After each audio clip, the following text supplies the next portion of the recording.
Town car, please. Cadillac Brougham, please. Cadillac, huh? Frankly, I prefer a big car. I agree. Too bad Cadillac doesn't make a really big car anymore. Is that so? My town car now, that's big.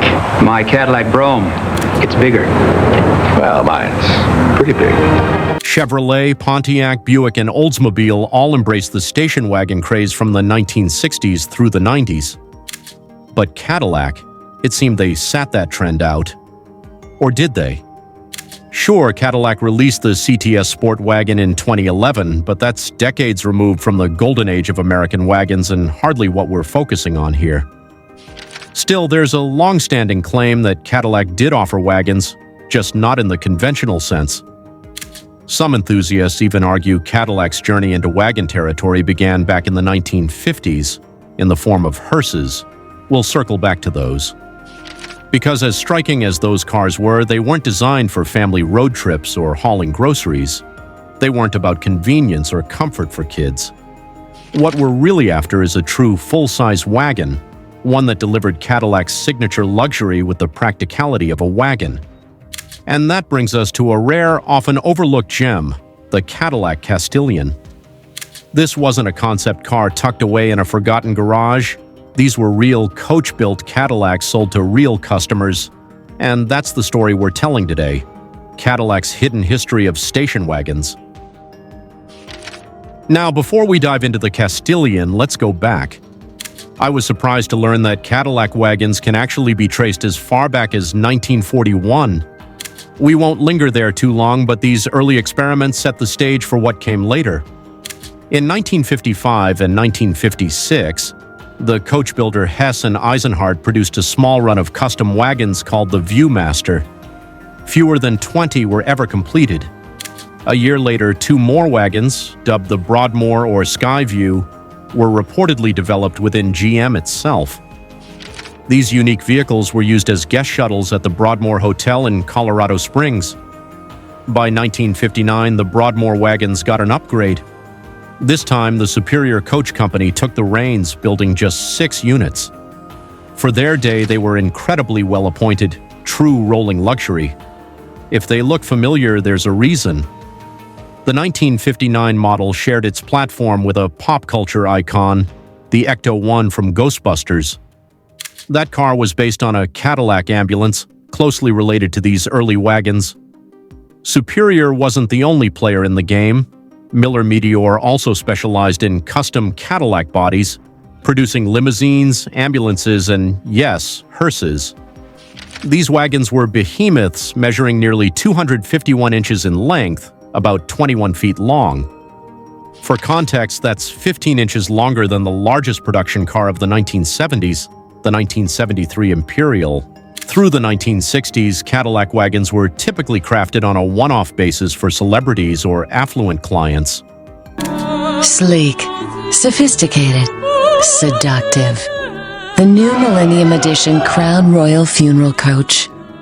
Because your loved one deserves the very best in style and comfort. The Cadillac Vista wagons are a prime example. Only 3 were ever built by General Motors. One even went to a member of the Rockefeller family. These weren't vehicles you could just pick off the showroom floor. They were custom-ordered, hand-built, and completely unique. One such Vista was created by marrying the body of a 1963 Cadillac Park Avenue with the distinctive roofline of an Oldsmobile Vista Cruiser. Another custom, 1963 DeVille wagon recently changed hands for $33,000. In 1964, Victor Auto Service in New York built a stunning custom wagon based on a Cadillac sedan. Contemporary ads claimed these conversions carried a price tag of $14,950. That's over $150,000 in today's money. For perspective, a brand new Porsche 911 cost less than half that at the time. Some Cadillac dealerships even offered these conversions as special order options. Not many, but a few did. There's a red 1966 DeVille wagon displayed in a Denver museum and a blue one built for a private collector. Even the modest Calais model was converted, with an additional $14,000 tacked onto its original $4,500 price tag. Customers were spending more than triple the base cost for these rare machines. By 1967, Cadillac had introduced the 8th generation Eldorado. Unsurprisingly, interest in wagon conversions spiked again. One of the most well-known orders? That came from none other than Dean Martin. He commissioned a 1969 Eldorado custom wagon fitted with a massive 7.7-liter V8, producing 375 horsepower and 525 pound-feet of torque. In fact, 1969 marked the peak for Cadillac wagon production.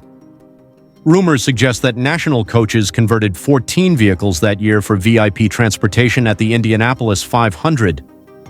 Some accounts claim the cars ferried executives to and from the airport. Of the group, 5 were sedan DeVilles and 9 were Fleetwoods, all converted using authentic GM components.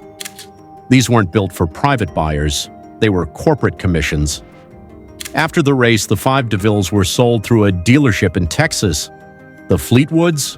Their fate remains a mystery. Now let's shift into the 1970s, where things truly take off and where the Castilian finally takes center stage. One name that keeps coming up is ASC, American Sunroof Company. Known for their custom sunroofs, grills, and trim work, ASC also built a handful of Cadillac wagons.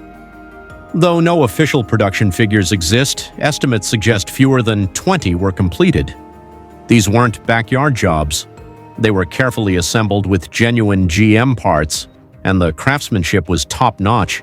Some of these ASC-built wagons found famous owners. The Jackson 5 had one. So did Evel Knievel, including a 1972 Eldorado wagon. And Elvis Presley. He owned 2 Cadillac wagons, a 1972 DeVille with 24-karat gold-trimmed wheels and a 1974 DeVille featuring a pink roof. He used them to transport music equipment. Before there was the Escalade, this was the Cadillac of choice for movers and shakers. Even Gene Autry was known to cruise around in a white Cadillac wagon with a striking red interior.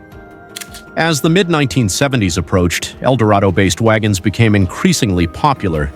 ASC and Wisco Corporation handled most of the conversions, many of which were ordered directly through Cadillac dealerships. If you love convertibles, this is a very special convertible. It is the only convertible made in America today, and it will be our last.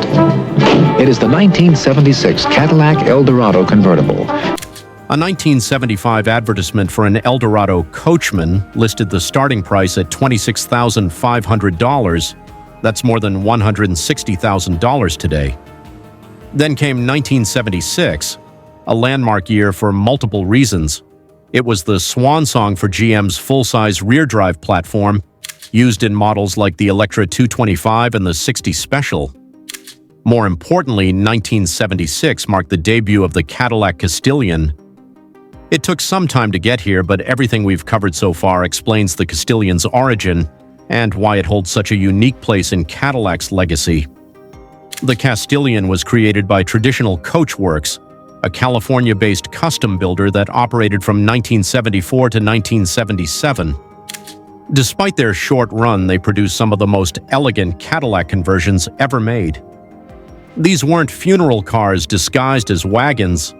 They were meticulously designed, tastefully executed, and fully functional as family transport. One of the builders involved? None other than Gene Winfield, a legendary figure in automotive customization. Traditional Coach Works was also behind the Cadillac Mirage, a coupe-turned pickup built on DeVille platforms. The Castilian was based on the 1976 Fleetwood 60 Special Brougham, arguably the most refined Cadillac sedan of its day.